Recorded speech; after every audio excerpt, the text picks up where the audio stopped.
friends, welcome back to my channel. My name is Amelia and today we have a little bit of a different kind of video. I want to talk about something that I've seen a lot of people talking about in the book community lately, which is overconsumption and reading. So as I said, recently I've been seeing a lot of discussion in the book space on the overconsumption of books, whether that is like from the consumerist angle, like buying a lot of books, or the what I've been calling the overreading angle, where some people are saying that people are reading too many books, whatever that means. I think this is an interesting discussion and I've been thinking about it quite a bit myself, so I thought I would make a video, share my own thoughts on it, and I also wanted to analyze my own reading patterns in terms of like the consumption angle by looking at where I got them. So I'm going to be looking at last year's reads and comparing the number of books that I got from the library versus the number of books that I read that I own, whether or not I bought them or they were given to me or something.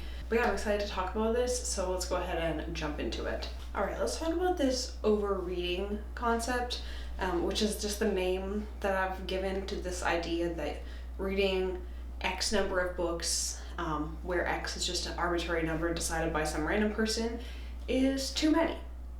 Now personally, I'm going to go ahead and state right up from the beginning that I don't think that there is such a thing as like reading too many books. To me, reading style is all about personal preference really. If somebody likes taking their time, reading a book really slowly, dissecting it and analyzing it, then good for them. And if somebody likes to read a ton of books, just want to blitz through them because they're reading them for pure entertainment value, then good for them too. I don't think it should be up to anybody else to tell you how you should enjoy reading, whether or not you like to read a lot quickly or you like to read them more slowly. It's up to you to look at your own reading patterns and decide if you're getting what you want out of it, and if you're not, then maybe you should change up your reading style. But I don't think you should change it up just because some people think that the way that you read is wrong because it's not the way that they read. And that being said, I think there is a certain pressure, certainly put on, but partially also caused by, I think, content creators to read a certain amount. But these people have to read a certain amount of books in order to create book-related content. And when the average reader sees the number of books that these people are reading, they might feel a certain pressure to read that number themselves, and might feel like they aren't reading enough.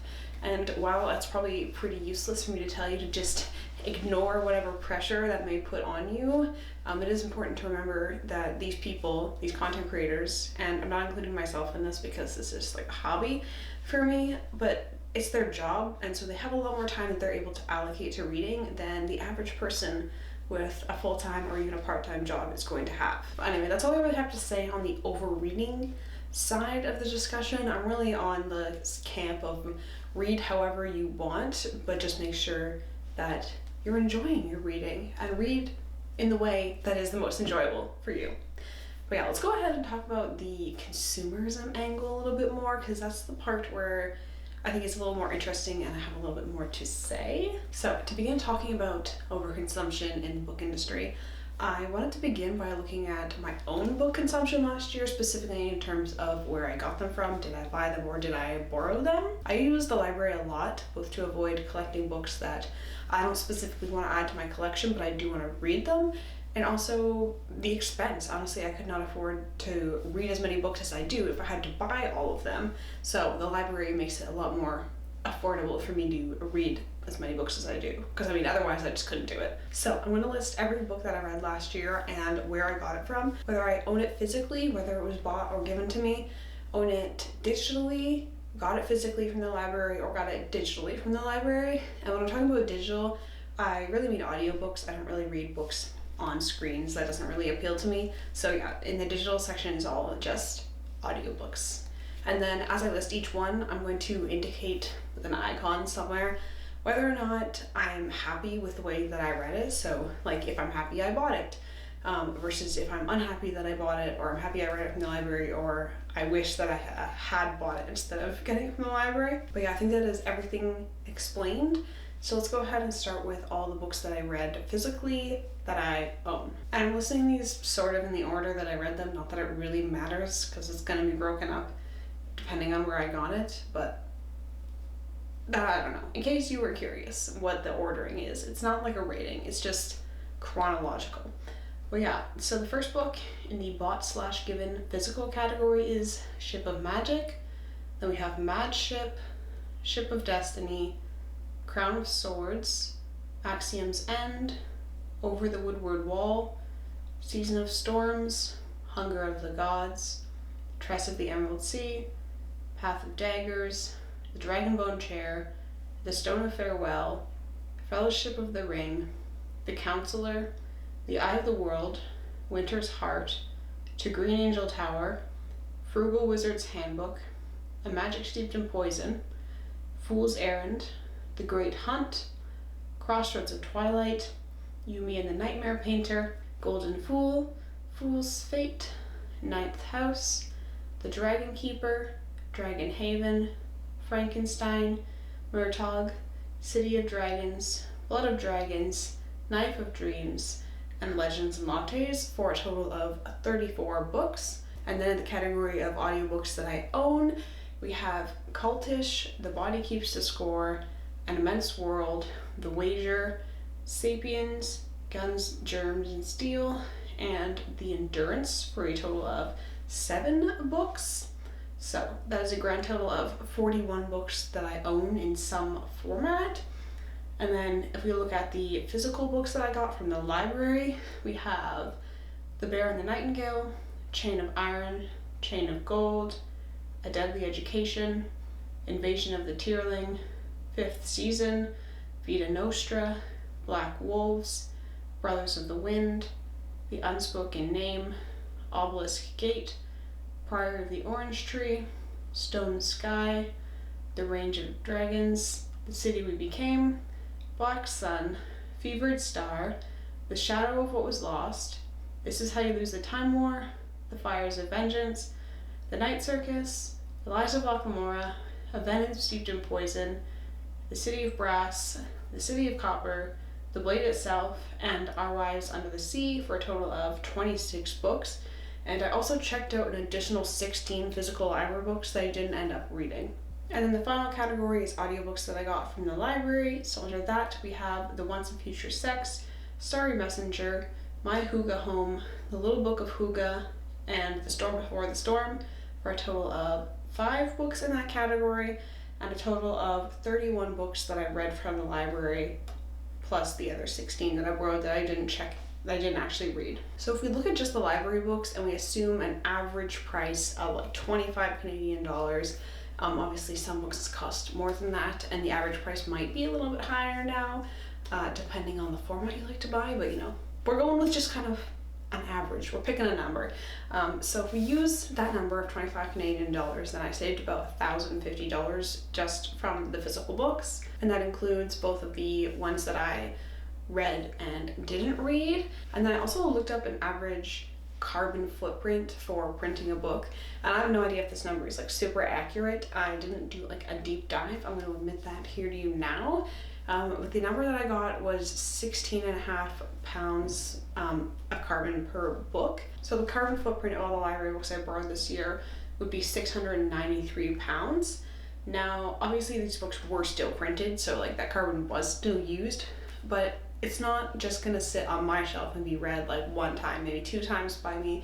It's gonna be read a bunch of times, split out across everybody who is using the library. But I think we all know that borrowing library books, or just borrowing things in general, is going to be more environmentally friendly, and you probably don't really need me to tell you that. I do think it helps to look at the monetary value that you save though, especially considering the cost of living these days. Having a super extensive book collection and buying everything you read can be super unrealistic for a lot of people, and if you've been trying to do that, you're probably putting a lot of strain on your finances, maybe without even realizing it. So yeah, consider maybe incorporating the library into your book reading routine more often if you're not using it already. I'm sure a lot of people are, but for those of you who never even really thought about it, maybe consider thinking about it.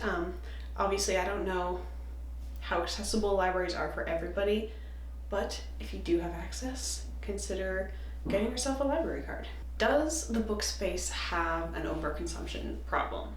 Honestly, I think that yes, it does, but I also think that this is not something new either.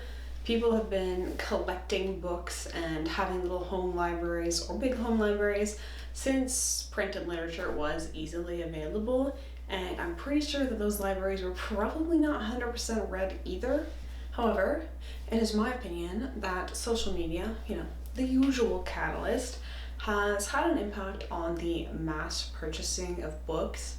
If you exist anywhere in the online book space, I'm sure you've seen the profusion of book hauls that has sort of flooded the internet with people buying even like 12 or more books in a month, or even more rarely, even in a single outing. Now, books is many of these people's main source of content, so as I've said, they need to buy a lot of books and keep up with the recent releases. However, I think that most people, even content creators, are probably not usually reading 12 plus books in a month. And so all those extras from the hauls are just going onto people's bookshelves where they sit unread. And oh my god, the bookshelves. The number of books that some of these people have on their shelves is honestly unhinged, and more specifically, the number of unread books. Now, I agree that a bookshelf should have unread books. Otherwise, when you go and you're looking for something to read, it's like, well, I've read all of these, now I either have to go to the library or to the bookstore. It's nice to be able to go to your bookshelf and be like, ooh, I have some options for what I'm gonna read next. But like, hundreds of options? Like, you can't tell me that you need to have hundreds of options every time you choose something to read. But to have, say, like 200 options, like even if you're a really fast reader, that's gonna be at least like 2 years of reading. And if you continue buying books, as most of these people that you see on the internet are, then you're never gonna actually cut down on that number. And so you see the problem here, right? So the problem is not having unread books on your shelves. I myself have about like 35 or so unread books on my shelf, which is still a good number, but I feel like that's like an appropriate number. If I'm gonna choose something to read and I have 35 options, some of these are later books in series, so they don't specifically count as options, but there's gonna be something probably. But the problem, as I said, is not that. The problem is having and buying books that you know you're not, or are likely not, ever going to get to. Whether you're buying them just because they look nice, or you're buying a whole series at once because you can when you haven't even read a single book by the author before, and then you read book one and you end up discovering that you hate it, and then the rest are just gonna sit languishing on your shelves forever, because if you hated book one, you're probably not gonna finish the series. And I think all these creators' huge book collections does to an extent push people to believe that they need to have that number of books themselves if they want to call themselves readers, which apparently is a thing that you need to like earn these days. I've seen all sorts of people on the internet saying that these people aren't real readers or whatever. If you read books, you're a reader, and you don't need somebody else to validate that for you. Just thought I'd throw that in there. Well, we've seen time and time again that people will try to emulate what they see on social media, and especially on like the fashion side. I've heard some people comparing the mass consumption on BookTok, BookTube, wherever book internet, compared to fast fashion. And personally, from looking at what I've heard about the numbers and stuff involved in fast fashion, books is not coming anywhere close. We're not quite at that level. But I will say that the community for book buying is smaller, I think, than the number of people who are buying a lot of fast fashion. And so per capita, I don't really know what the numbers would look like. Like, so if one person in the book community versus one person who buys fast fashion, I'm not sure exactly what the numbers would end up being like, but I'm pretty sure that a book has a longer, excuse the pun here, has a longer shelf life than a piece of fast fashion. It's more durable usually. You're gonna keep it in your house longer probably because it's not gonna go out of fashion, although it might if you're the genre of the day, but you might still keep it because you like it, whether or not that's what's being published currently. But I do see where people are coming from when I see the massive book hauls or the massive collections of books that might be read only one time, if even read at all. I also want to touch briefly on special editions, because oh my god, the special editions lately, I feel like every book has like 5 special editions, a Barnes & Noble or like an Indigo exclusive, the UK versus US cover design, and maybe even like some sort of numbered run from somewhere like Folio Society. Now, I would have thought it would be, kind of obvious that you don't need to own every single edition of a book out there, but I keep seeing people who own like 3+ copies of books that aren't even like their favorite books, or might even be a book they haven't even read yet. So how do you even know if you like it to have merit having 2 or more copies of it? I don't have anything against owning multiple copies of a favorite book. I have 2 versions of Lord of the Rings back there, so I can't say that you shouldn't have multiple copies of your favorite books. But I think we all need to practice perhaps a little bit of restraint. Just because a new version comes out that's pretty, it doesn't mean that you have to have it, especially if it's not a book that you really even liked and you just want it because it's pretty. I'm susceptible to this kind of marketing that they push at us as well. I love a pretty book, but yeah, as I said, I think we all need to maybe practice a little bit more restraint in our special edition buying. You don't have to have every edition. And let's be honest, next time you move, you'll be thanking yourself for not adding superfluous numbers of books to your collection. At the end of the day, it's not up to me to judge you for your book collection habits or the number of unread books on your shelves. However, I think it is up to all of us to be a little bit more mindful of our consumption, being as we only have the one planet. So maybe think twice next time before you buy a second copy of a book you already own. And maybe consider using this technique that I use when I'm deciding whether or not I'm going to purchase a book for myself or get it from the library.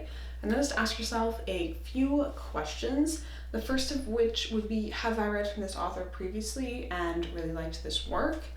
2, is it part of a series that I'm currently reading and really enjoying? And 3, and most importantly, will I want to reread this book? And if the answers are all no, or mostly no, you should probably just get that book from the library. Save yourself the money, the effort of making that money, and the planet, the emissions from making that book. And if you get it from the library and discover that you love it, you can always purchase it later for any future rereads that you want to do. But that is all I have time for today, so happy reading and mindful book buying. Thank you so much for watching, and I will see you next time.